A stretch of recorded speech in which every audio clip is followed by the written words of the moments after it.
Olá, está no ar o Alô Senado, nosso espaço interativo totalmente dedicado às suas perguntas, críticas e sugestões.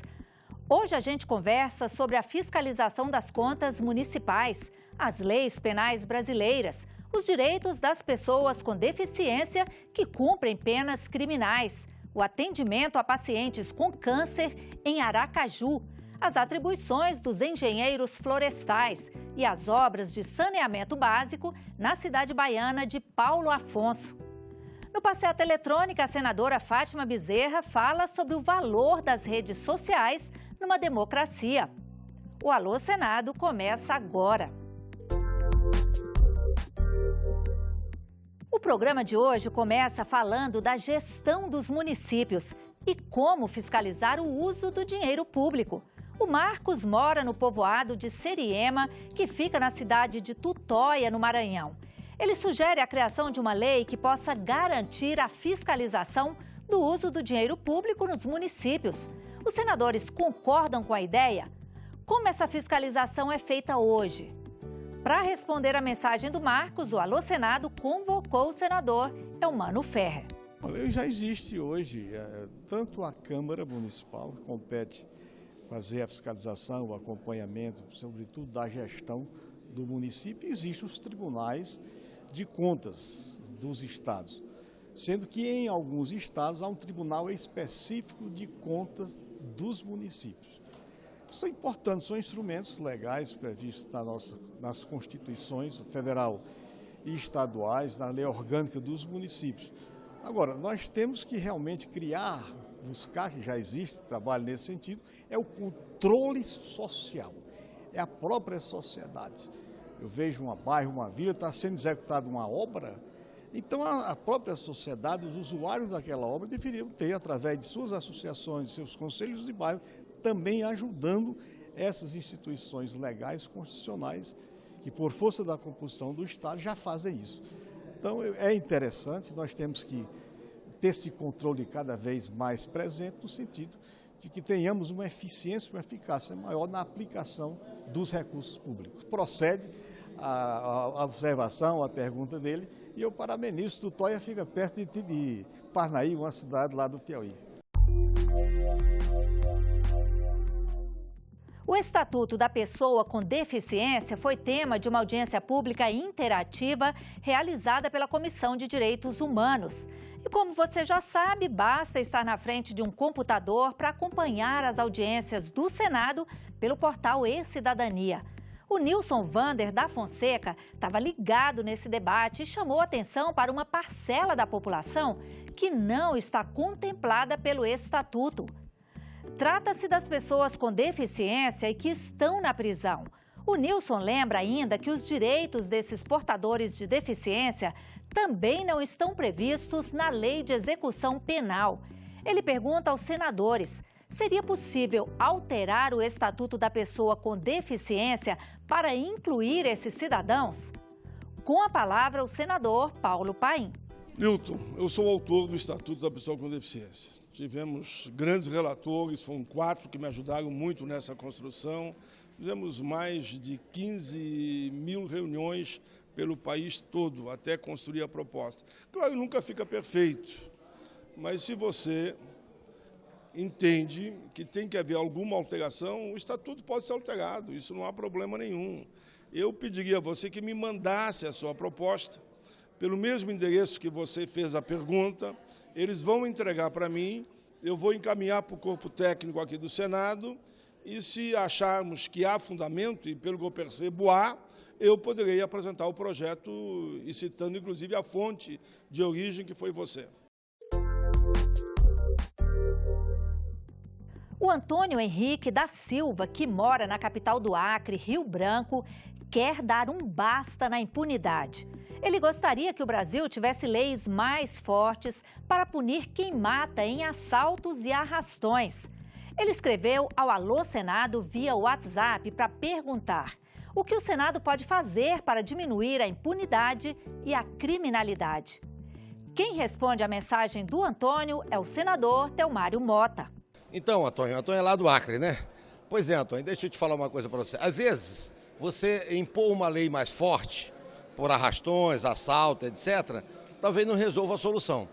Nós temos que ver a origem disso. Acho que isso aí é uma coisa de cunho social. Temos que ver as políticas públicas se estão dando certo. Se a gente tentar até chegar, quem sabe, daqui a hora ali, que essas pessoas sejam até, quantos anos? 20, 30, 40 anos, ou pena de morte mesmo, que seria o máximo, talvez não vá resolver. Nós temos que primeiro atacar o que está levando essas pessoas a tanta criminalidade, qual é a origem disso. Independente disso, nós temos também que ter umas leis mais fortes para penalizar aqueles que que fazem por índole, por mau caratismo ou até mesmo por profissão da maldade. Lá da capital de Sergipe, o Alô Senado recebeu a mensagem do Alisson Santos.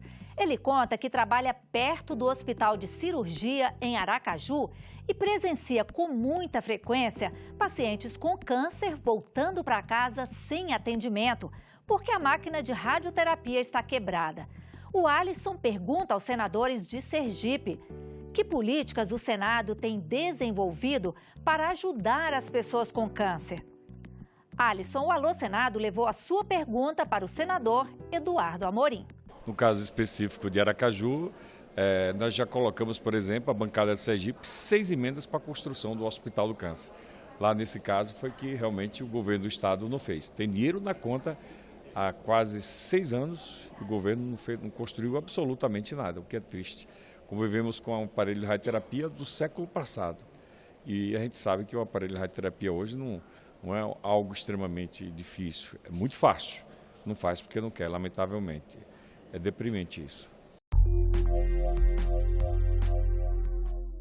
Qual é o valor das redes sociais numa democracia? A senadora Fátima Bezerra responde. Olha, as redes sociais cumprem um papel fundamental de ampliar o diálogo entre o nosso mandato e a população. As redes sociais vêm se revelando cada vez mais como um instrumento muito eficaz, repito, de divulgação das ações do mandato, portanto, da população online, acompanhar, fiscalizar, cobrar, sugerir. Nós temos cada vez mais investido nas redes sociais por entender exatamente que é uma importante ferramenta de comunicação, de diálogo e de transparência. E isso para um mandato que se quer popular é fundamental. A rede social, repito, enquanto instrumento de comunicação, de diálogo, de transparência, etc. Por que os engenheiros florestais não podem ser fiscais federais agropecuários? Quem quer saber é o professor Geraldo Majeste, que mora na cidade mineira de Uberlândia. E quem responde é o senador Jorge Viana. Olha, Geraldo, por boa coincidência, eu também sou engenheiro florestal. No caso, eu sou técnico agrícola também. Eu acho que nós estamos num caminho muito errado no Brasil, criando um escaninho para cada atividade e profissão. Isso é muito ruim. Nós deveríamos ter uma melhor definição das atividades, das atribuições e das profissões no Brasil. Não tem problema de ter engenheiro florestal e outras engenharias, ter agronomia e outras atividades ligadas à agropecuária. Mas algumas atribuições podiam ser compartilhadas. É isso que eu penso. Mas, assim, cada dia mais, nós estamos numa cegueira com as corporações defendendo o seu mercado de trabalho, defendendo os seus interesses particulares. Eu acho isso péssimo para o país, para a sociedade, para a vida, para a economia. Mas esse é o caminho que, nessa fase, nós estamos vivendo no Brasil. Mas acho que você está certo de questionar e de propor que os engenheiros florestais possam ter também a atividade que você se refere. O povoado de Lagoa Grande, no município de Paulo Afonso, na Bahia, não tem saneamento básico. Quem mandou esse alerta para o Alô Senado foi o Júlio César, que é morador da região. Ele quer saber dos senadores por que o povoado de Lagoa Grande ainda não recebeu obras de saneamento. Júlio César, quem responde a sua pergunta é a senadora Lídice da Mata. É preciso ver com o prefeito para ver se o saneamento desta rua está previsto no plano de crescimento do saneamento dessa cidade.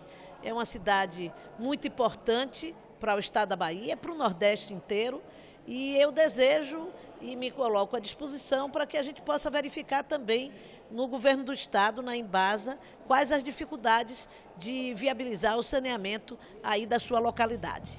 E o Alô Senado de hoje vai ficando por aqui. Mas que tal você fazer parte dos próximos programas?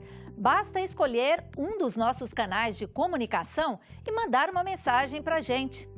O nosso WhatsApp é o 61999661616. Se preferir as redes sociais, basta acessar twitter.com/alosenado ou facebook.com/alosenado federal. Por telefone, ligue para o 0800 61 2211. E para deixar uma mensagem escrita no nosso site, o endereço é o www.senado.leg.br/TV. A gente se vê no próximo Alô Senado. Até lá!